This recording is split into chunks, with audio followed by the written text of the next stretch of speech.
Yeah, the president is whoever won. Whoever wins debates becomes the president. Those are the rules. Baltimore police are searching for suspects in a shooting that killed 2 and wounded 28 at the block party. Here's the shooting that we were talking about. Mass shooting in Baltimore over the weekend. 2 people were killed and at least 28 injured when gunfire erupted at a block party early Sunday. Police believe that there were more than one shooter. They're still searching for the suspects, though. This was the 339th mass shooting in America this year, and one of at least 4 over the weekend alone. Scott McFarland is in Baltimore. Scott, good morning. Hey, this guy looks so fake. I was going to say he looks Turkish.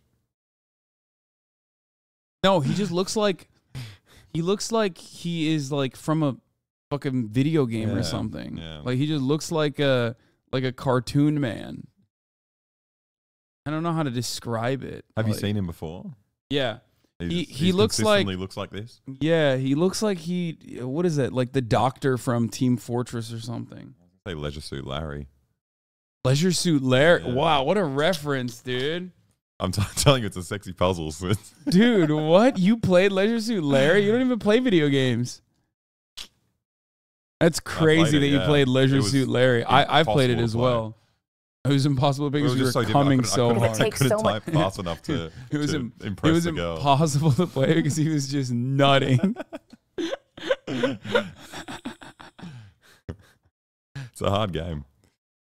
Good morning to you, Anne-Marie. Gunshots at a family event, a cookout. It was a jarring and violent end to that. Oh, yeah. I think mine was a little bit better than Leisure Suit Larry, but, you know, nice reference there. Whoa. Kind of looks a bit like Alex. You know what? Not wrong. With the glasses, we got to get Alex to cosplay as a TF2 medic. That event. An eyewitness told me they initially mistook the gunshots for 4th of July fireworks. The wounded as young as 13 years old and 4 victims taken to a pediatric emergency room. This was a reckless, cowardly act of violence. A crowd filled with teenagers and young adults ran for their lives early Sunday morning as a spray of gunfire hit 30 people, killing an 18-year-old woman and a 20-year-old man in Baltimore's Brooklyn community. People got to make a change. Something got to give. This is too much. Another shooting at 805 Gretna Court. Caller says a sister was shot. Police are still searching for suspects and say there were multiple shooters. People were running everywhere. People were crying. People were out of breath. Laquel Nelson had just left the block party when she heard a flurry of shots ring out. She told us she helped 2 people who were wounded and covered with blood into her car, racing them to the nearest hospital. I'd read red lights, dodged around cars. I have children myself, and I would have wanted someone to have done that for my child if she was in that predicament. I'm just a bit tired of this going on in my city. In the last 30 days, there have been more than 50 shootings in Baltimore, and Sunday's violent spree sent a jolt through the city at the start of what's supposed to be a week of celebrations. Treat this as if it was your daughter, your son, your brother, your cousin that was out here shot at this event. We must come together as Baltimore and wrap our arms around this Brooklyn community and each other. But again, as I said earlier, we have to be better for ourselves. Police have not identified a motive for this shooting. In a city trying to deal with a scourge of gun violence, the mayor says law enforcement has seized more than 1,300 illegal guns this year alone. Anne-Marie, that's an average of more than 6 per day. All right, Scott, thank you very much. Great. Oh, it's cool. Last year on 4th of July, we watched how Australia managed their mass shooting problems. Last year, America had more mass shooting deaths during the 4th of July weekend than Australia in 20 years. Look, wait, I'm sorry. What are you apologizing? We begin this hour with another deadly mass shooting in America, this time at a block party in Baltimore. 2 people were killed and 28 more injured. At least 14 of those hurt were minors. Police are still looking for suspects. They think there was more than one shooter. Baltimore's Mayor Brandon Scott vowed investigators would not stop until the perpetrators are caught. Mayor Scott joins us now from the city of Baltimore. Yeah, Mr. Mayor, good morning. Good to see you. And I'm curious if you can give us the latest on the investigation. Well, the latest is that we are still looking for those who cowardly decided to disrupt a block party in Brooklyn and murder 2 people and injure 28 others and cause trauma to so many others that live in that community and that were at the event, and that we are not going to stop until we find them and hold them accountable. But we're not just going to stop at them. We're going to try to find out who sold the gun, who trafficked that gun into Baltimore, and hold everybody on the chain responsible, because that's what we need to start doing in this country. Mr. Mayor, you mentioned this was at a block party over a holiday weekend, and some of the victims were as young as 13. Do we know if this was a targeted shooting? Thank you. We don't know. We don't know, and that will come out in the investigation. But I think what's important for folks, especially those like you in the national media, to know that now what you're seeing across this country, this is not the 1990s. You are seeing people shoot and hurt and kill each other over just basic conflict. We don't know that that's what happened, but that's what the leading cause of shootings in our city is over and over again, is basic conflict. And we know that we can resolve conflict in a better way, but we have to have the conversation again about another mass shooting in this country. And we're talking about still inaction at the national level. We here in Maryland have the best federal congressional delegation, but we need all of Congress to get on board and enact real gun law changes to prevent folks who shouldn't have them to being able to have that access. It should not be easier for a young person to go online and order a ghost gun than it is for me to get some Claritin D from my local neighborhood pharmacy. Well, let's talk about what the city of Baltimore is dealing with. You know, amongst the highest murder rates in the U.S., 300 homicides in Baltimore every year. I don't know anything about the Baltimore mayor, but I just do know how Baltimore is run, and I am not going to immediately go, oh, based. He's so based. That's all I'm going to say. Maybe he is, but everything I know about how, you know, these Democrat cities are run is, you know, oftentimes not great. Since 2015, an understaffed police department.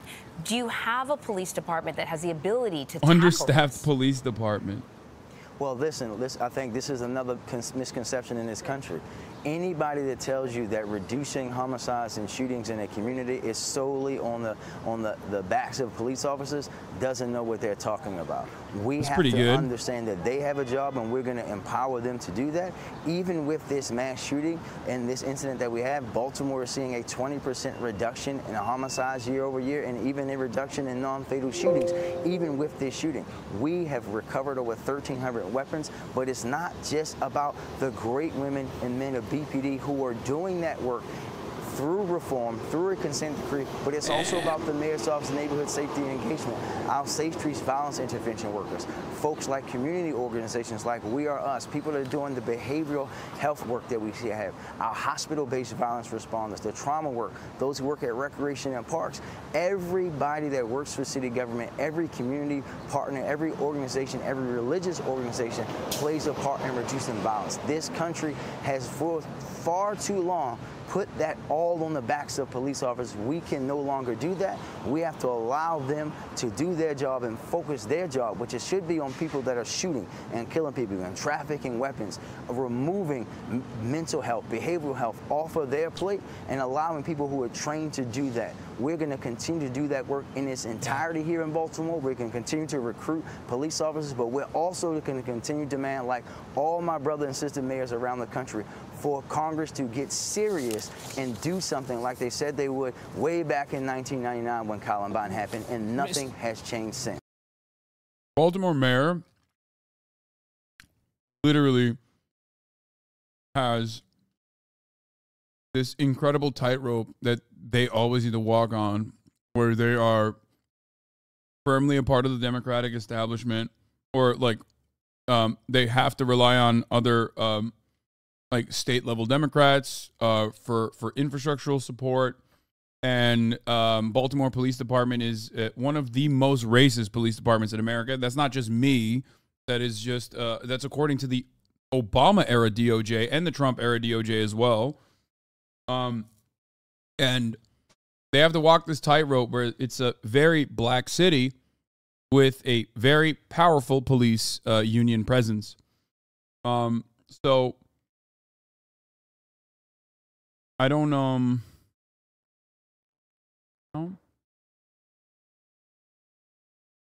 Well, now HasanAbi perpetuating right-wing nonsense. Imagine saying liberals consent decree. Cry about it, Lamau. Police don't do shit. Clueless. Keep crying. I'm perpetuating right-wing nonsense when I say that, like systematically underserved black cities are often given this brutal occupying force in the form of fucking police, in the form of like domestic warriors that are not really interested in doing anything, and that a lot of the funds are just simply allocated to that police force to consistently brutalize the actual people that are paying with their taxes the salaries of said police force. There's nothing right-wing about that mentality. I didn't say anything about the consent decree. I mean, the consent decree is, again, another fucking Band-Aid. As a matter of fact, if you understood what I was saying, you would have recognized when I was talking about the DOJ, that is a part of the consent decree. You literally, I already described that as a positive thing.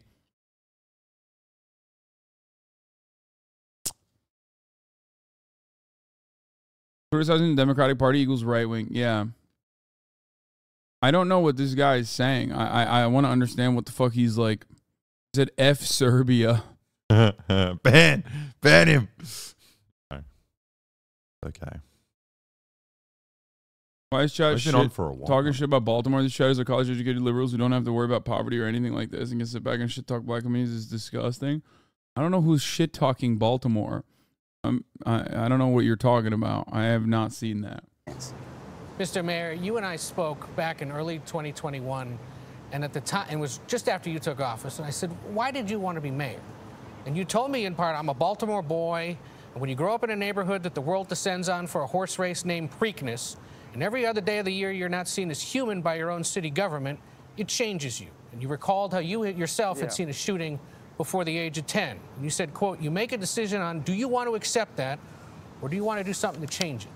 And I'm just wondering, in the year and a half or so since, 2.5 years since, do you think you've done enough to change your city? Baltimore is insane, and to make though. sure that other kids under the... I mean, this is purely anecdotal, but it's the only time. Like, I go to other colleges in the East Coast up and down all the time.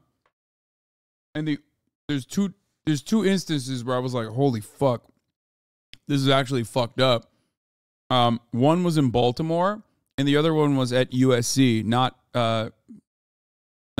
University of Southern California, South Carolina. Went to homecoming for USC when we were visiting on our way down to, I think, Panama City Beach or whatever. And those are the only two instances where I was like, holy shit, the proximity to violence is actually wild.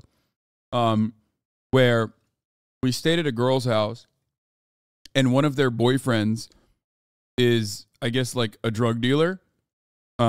And they have, like, they're college students, you know what I mean? They're like selling weed and shit. And they actually fucking raided their house with machine guns.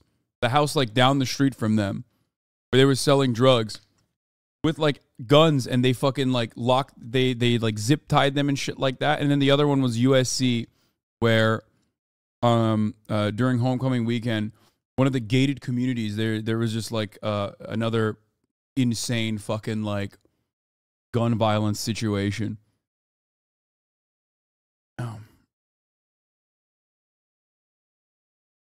USC Carolina alum here. I'm not saying anything, you can't get it out of me. No, it's just like for selling weed. No, not by the police, dude. By like, you know, dudes that wanted to steal their money. If you're a fucking drug dealer, you have a lot of cash.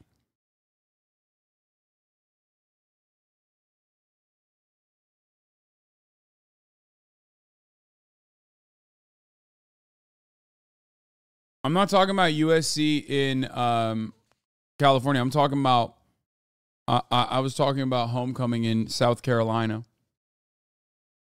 But yeah, they like straight up fucking zip tied them and shit. And at first they made it seem like it was this like random occurrence where they like raided someone's house. And then slowly but surely I was able to get it out of them that like, yeah, one of the dudes that lives in the house is a drug dealer, which is why they did that. And no, it was not the campus police. It was a robbery.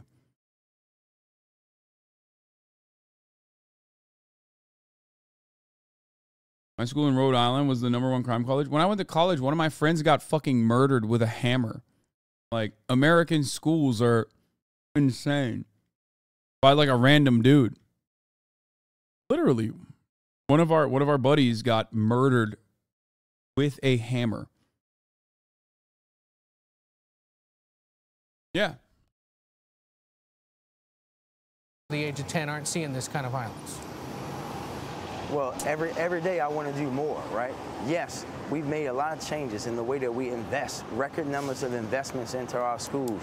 Open up 5 recreation centers, 5 more that are going to be built, including one 3 minutes walking distance from where this shooting happened. But we have more work to do, and every day I want myself to be better because I know that this is something that has been happening in my city longer than I've been breathing air, longer than my parents have been even in Baltimore City, right? But we have to do that work each and every day. It starts with me, but everyone has to do that thing of looking in the mirror and saying, what can they do as well? So I'm going to always challenge myself to do more. How can I be better for all of my residents in Baltimore, starting with our young people and our older adults, and making sure that we're doing everything in our power there. We will not stop. I will not stop. As long as there's breath in my body, I'm going to do what I can do to make Baltimore better. That's why we make those historic levels of investment. That's why we've changed the way we deal with public safety, thinking about the totality of those incidents as well. Mr. Mayor, thank you so much for joining us and talking about it. We'll talk about it again soon because this isn't something that ends with just this shooting. As you said, it's a long problem. Oh, this was really funny. Have you seen this? No. Dragon Donuts. That's kind of nice. Ron DeSantis and her campaign made a video where they were shitting on Donald Trump for being pro-LGBT.